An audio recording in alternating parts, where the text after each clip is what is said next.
J'ai considéré ensuite toutes les oppressions qui se commettent sous le soleil. Et voici, les opprimés sont dans les larmes, et personne qui les console. Ils sont en butte à la violence de leurs oppresseurs, et personne qui les console. Et j'ai trouvé les morts qui sont déjà morts plus heureux que les vivants qui sont encore vivants.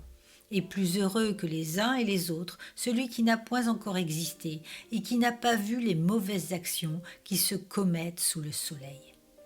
Ecclésiaste chapitre 4, versets 1 à 3. Les deux fléaux les plus répandus dans le monde sont l'anxiété et la détresse psychologique.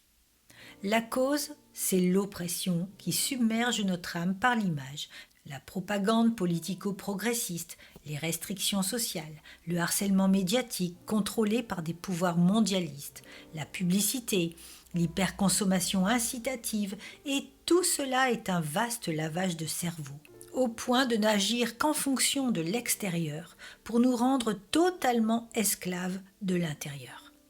C'est le plan diabolique de Satan pour nous éloigner de la vérité qui est que nous avons été créés à l'image de Dieu pour le glorifier. Un point, c'est tout.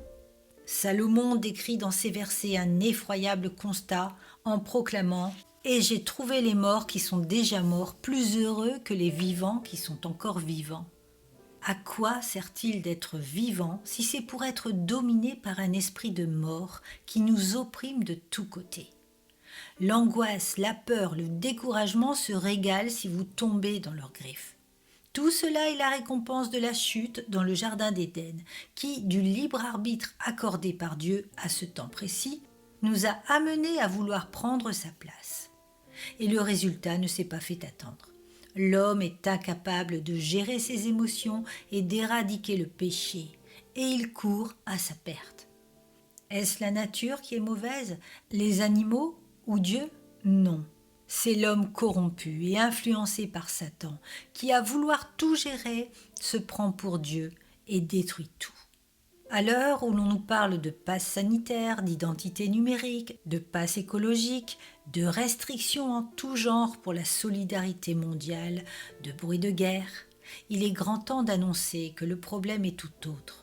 On est en train de détruire l'âme humaine, et cela depuis la chute.